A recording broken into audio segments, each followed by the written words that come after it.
a daily 30-minute program from the Voice of America. I'm Dan Friedel. And I'm Katie Weaver. This program is aimed at English learners. So we speak slowly, and we use words and phrases especially written for people learning English.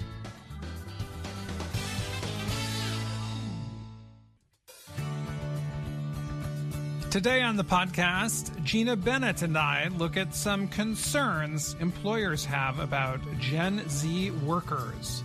Then, Andrew Smith joins me for a lengthy topic on words and their stories. But first, Brian Lynn has this story about California. Developers of a proposed new city in Northern California have begun presenting their plans to voters. Jan Ceramic leads the project called California Forever. Ceramic is a former trader with American financial services company Goldman Sachs. He recently started a campaign to seek community support in Solano County for the new city. The project needs the support because current community rules bar development of some agricultural land. California Forever needs the written support of 13,000 Solano County voters to propose the building project on a ballot in November elections. Leaders of the project have already spent more than $800 million on land purchases in an area between San Francisco and Sacramento. Planners say they aim to create an environment-friendly and walkable city with affordable housing and good jobs. Among billionaire backers of the project are philanthropist Laureen Powell Jobs, LinkedIn co-founder Reid Hoffman, and investor and Netscape co-founder Mark Andreessen. Planners want to build about 20,000 homes for 50,000 residents. The city will sit between Travis Air Force Base and the small city of Rio Vista. The housing is to be built within walking distance to jobs, schools, restaurants, and stores. Developers have suggested the city's population could one day reach 400,000. Since it was formed in 2017, California Forever has bought more than 202 square kilometers of farmland in Solano County. The plan calls for $400 million to help Solano County residents buy homes in the proposed community. Ceramic has already held a series of community meetings around the county. But the efforts have not quieted critics who have been opposed to the project since the start of land buying began in the area years ago. The land California Forever is targeting sits in the heart of the Sacramento-San Joaquin River Delta, which serves as home to many fish and wildlife species. The delta is also a source for the area's already limited water supply. Critics of the project worry that adding more development will further harm an already threatened ecosystem.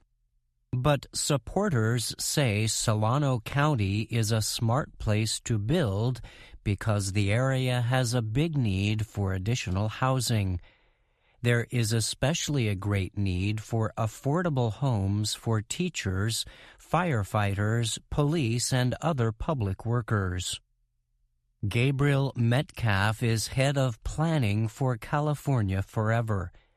He told the Associated Press he thinks Solano County is a good place because it will appeal to military contractors as well as technology and construction companies seeking a new project. Metcalf said, "If we can provide companies with a pathway to growth, we think we'll get some major employers creating jobs here that would otherwise go out of state to places like Texas." I'm Brian Lynn.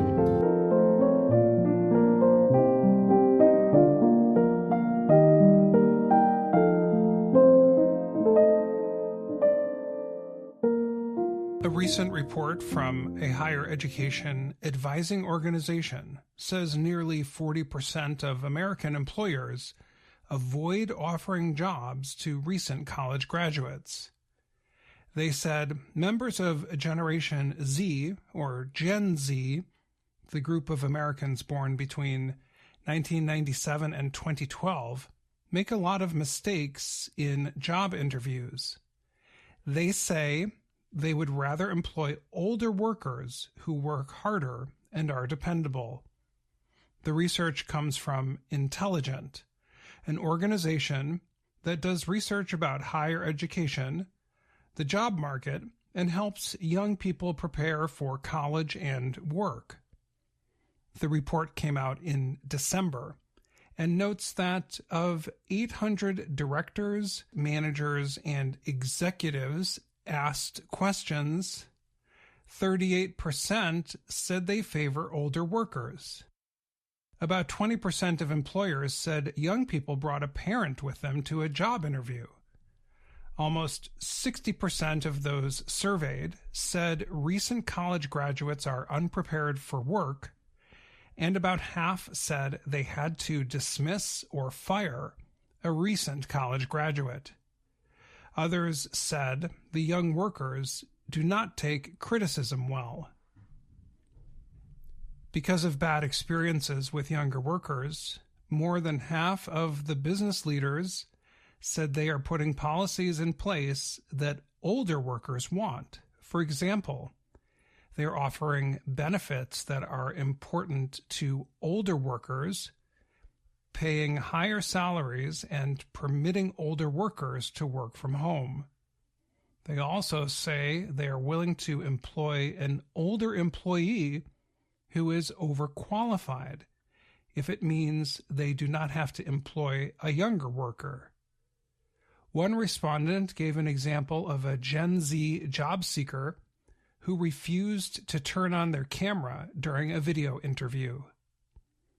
Michael Connors is a recruiter in the Washington, D.C. area. That means he helps companies find job candidates.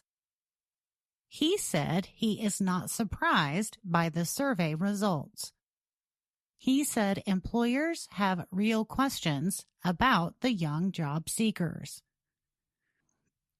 He asked, do they even want this job, or do they just go through the motions? He said he has not had a job candidate say they will not use their camera for interviews. However, he has had some candidates choose noisy places for calls. One was sitting outside a shopping center during the interview. Adam Capozzi is the Career Services Director at Syracuse University in New York State. He said while many students are very good about online communication, managing data, and have experience with spreadsheets, they need help with the soft skills. Soft skills, he said, include making introductions in business settings, offering a good handshake, or even knowing how to ask for a business card. Capozzi said students should pay special attention to 3 things when looking for jobs: dressing well for interviews, making sure that their social media and LinkedIn profiles tell a story of their core mission, vision, and values. Learn that networking is so much more than going to a career fair. You could be in an elevator at a specific office building or at a different establishment and bump into someone and strike up a 30-second conversation and not know who they're associated with, and a positive first impression could lead to further conversation. Diane Gajewski is a professor of strategic communications at Ithaca College in New York State. She worked on the survey. She said, one reason some members of Gen Z are having trouble is that the pandemic disrupted activities that lead to job hunting success.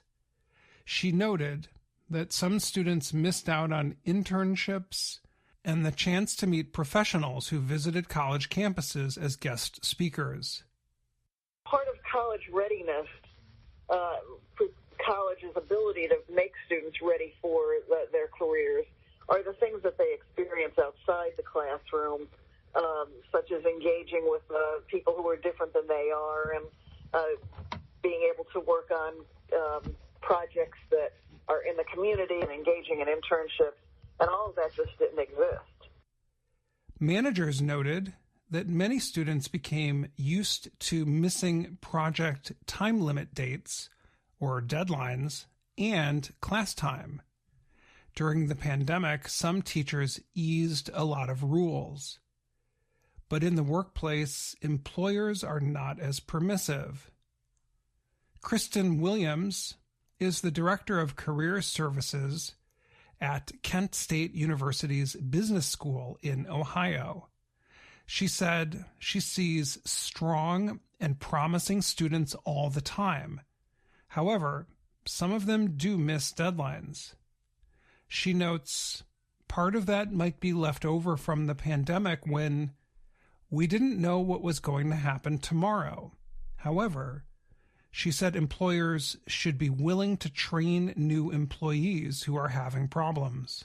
Again, do we like it when those things happen? Absolutely not. I'm frustrated when a deadline is missed or there's repeated asks for an extension. At some point, someone has to be responsible for coaching through that. Williams said new employees need to be taught how to tell their supervisors they might miss a deadline ahead of time. And they should be taught how to prioritize the most important tasks. Some of the criticisms in the Intelligent Survey are part of having several generations in the workforce at the same time, Williams said. But she said that the Gen Z workers might make a positive shift in the workplace. She said other workers might end up working less, getting paid more, and enjoying freedom to dress less formally at work because of Gen Z's behavior. She added, if 40% of employers are worried about Gen Z, that means 60% are not. I'm Gina Bennett. And I'm Dan Friedel.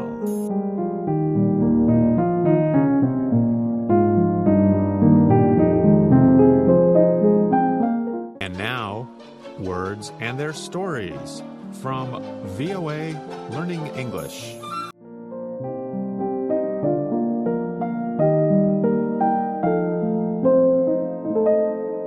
On this program, we explore words and expressions in the English language. We give definitions, examples, and notes on usage. Today, we are talking about expressions that come from two very different types of races: a marathon and a sprint. A marathon is a foot race that happens over a long distance. It is a test of endurance. A sprint is a short race and tests speed. These two races each require different running methods to win. During a sprint, a runner does not center on time or distance. Instead, they simply try to run as fast as they can, using their full energy from the very start of the race. But things are different in a marathon. If a racer started out running as fast as possible from the beginning, he or she would likely quickly run out of steam. This method or strategy would probably not result in success. Instead, marathon runners need to pace themselves. Pacing means considering the task you need to complete and the resources you have available. Possible resources include time, energy, and money. Just like during a marathon, a person involved in a long-term project might consider pacing themselves. This is because long-term projects are more like marathons than sprints. A well-known saying describes life as a marathon, not a sprint. This means people need to learn to be patient and not become worried if their life plans or dreams take some time. Things like finding a good job, creating a nice home, or developing friendships all can take time. There is also a similar expression to consider. Slow and steady wins the race. Now, let's hear two friends use these expressions in a conversation. So, are you excited to move and start a new job? I am. I want to learn about the city, make new friends, decorate my new apartment, and ace my new job. That's a lot to focus on. It takes time to settle into a new place and feel at home. You don't want to get burned out. That's a good point. But I really just want to start over and make a great life. Well, that takes time. You know what they say, life is a marathon, not a sprint. I know, but I can't wait. I feel like sprinting. I understand that feeling. I have an idea. I'll come visit in a couple of months and remind you to pace yourself. Okay, you've got a deal. We can say that learning English is also like a marathon, not a sprint. If you keep studying day by day, little by little, your English is sure to get better over time. And that's all the time we have for this Words and Their Stories. Until next time, I'm Andrew Smith.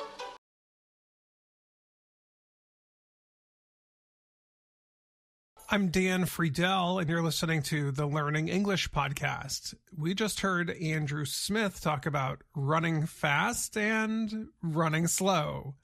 Welcome to the show, Andrew. Hi, Dan. Thank you. I'm happy to be here. So let's talk about this week's subject, Andrew. Can you remind our listeners? Yeah, I sure can. This week's topic is about the English expression, it's a marathon, not a sprint, and other expressions related to that, like run out of steam. And we also finished the article with a question for our listeners, which is, what's an example of something you have heard called a marathon, not a sprint? Well, Andrew, to me, the idea of an activity that could be described as a marathon and not a sprint is the American sport of baseball. The baseball season lasts a long time. The games begin in April and they finish in October. And the teams play nearly every day, 162 games. So the season is definitely like a marathon. It sure is. That is a long time. And a marathon is a long foot race, and 42 kilometers to be precise. So it takes a long time to run a marathon.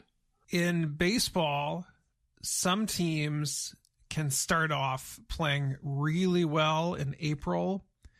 Maybe they win 15 or 16 out of 20 or 22 games to start the season.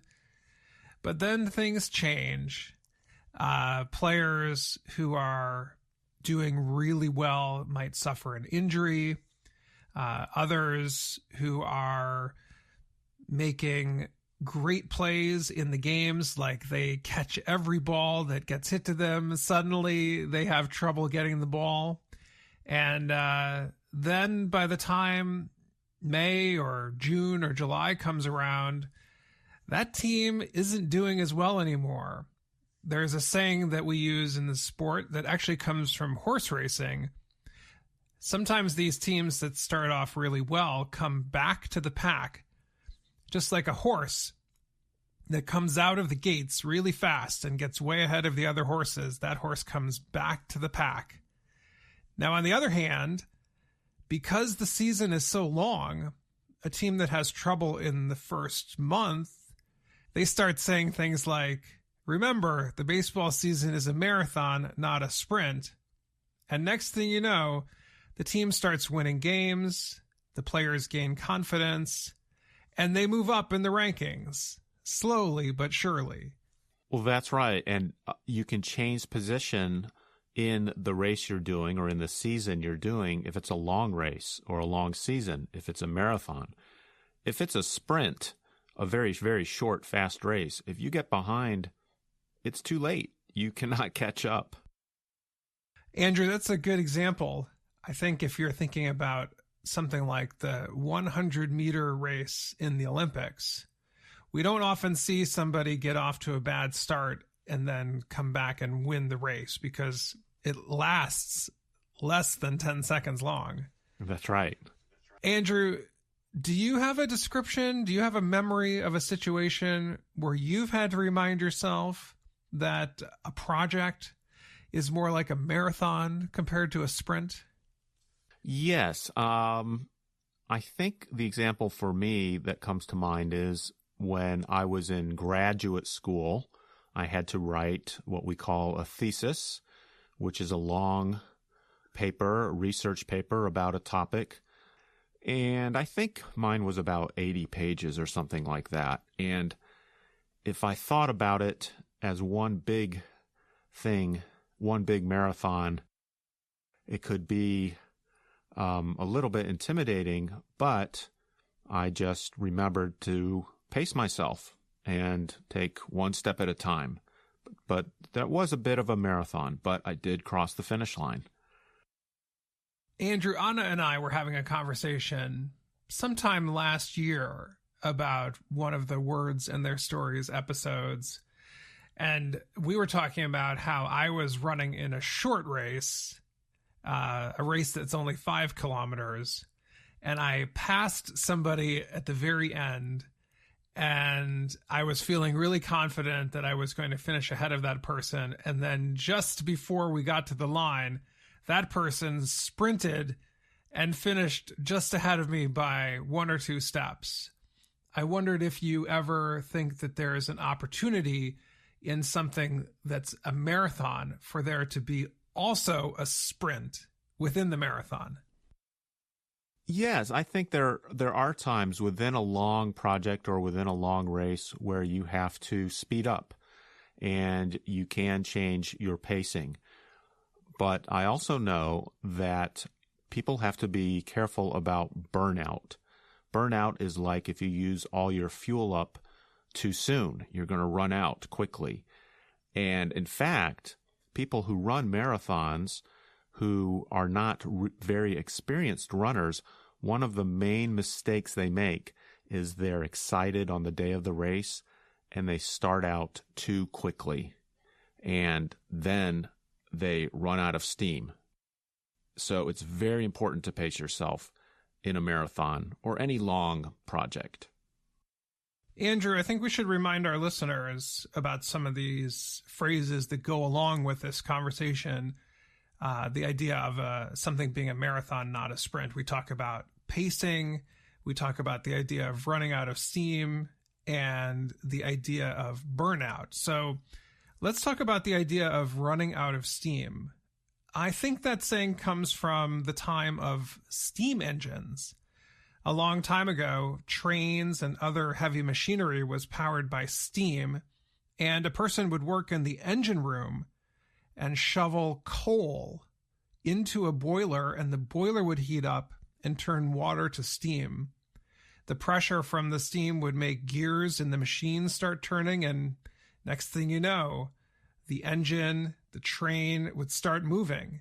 And in that case, the people shoveling coal needed to pace themselves too. Maybe they would work for 8 hours, so they had to be careful that they didn't run out of steam, and they kept a pace that they could manage for the full time of the train ride. That's right. So there's pacing for the workers, and there's also pacing for the machine itself. The machine cannot run out of steam, and people need to be careful so that they do not run out of steam. Andrew, I was wondering if we could explain for our listeners this idea of burnout. I think during the pandemic in 2020 and 2021, there was a lot of concern that people in healthcare, emergency workers, doctors, nurses who are caring for patients, seemingly every day, all day long, for many months on end, that they would just run out of steam and burn out. They wouldn't want to get out of bed one more day. Is that a good example of the idea of burnout? I think so, but one way we can also maybe show a small difference between the terms is I might run out of steam during the day on some task I'm doing just because I'm tired, I need some food, I need some rest. Burnout generally refers to losing the desire to continue doing some kind of work or task over a long term. There have been examples of some athletes who started their sport very young and achieved a lot at a young age, and then were burned out when they were still in their 20s. So that would be an example. And like you said, during the pandemic, nurses in particular who had worked day after day after day after day for this terrible pandemic, they also experienced burnout.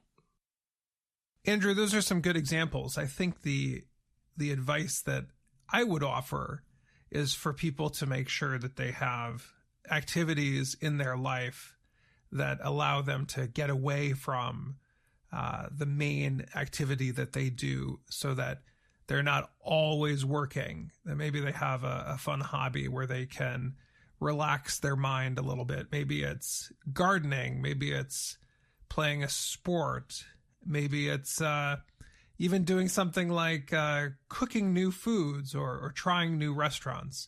What's something, Andrew, that you might recommend for people to do so that they don't burn out?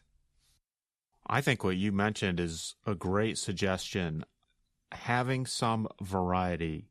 I think when people are doing one thing very intensely over and over again, I think our minds, our brains, and our bodies just naturally need a rest and need some change.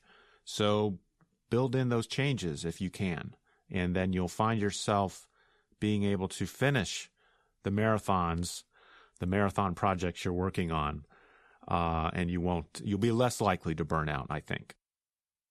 I think that's a good point, Andrew. Well, we should make sure that our listeners don't get burned out on this idea of a marathon and not a sprint. So we probably should wrap it up for now. Thanks for joining us this week, Andrew. It's always fun to talk with you. Oh, likewise, Dan. Thank you so much. I was really glad to speak with you. And that's the Learning English podcast for today. Thank you, Andrew, for running that marathon with me. And thanks also to all of my VOA colleagues who worked on today's program. Most importantly, thank you for listening. For more, visit our website at learningenglish.voa.com. news.voanews.com. I'm Katie Weaver. And I'm Dan Friedel.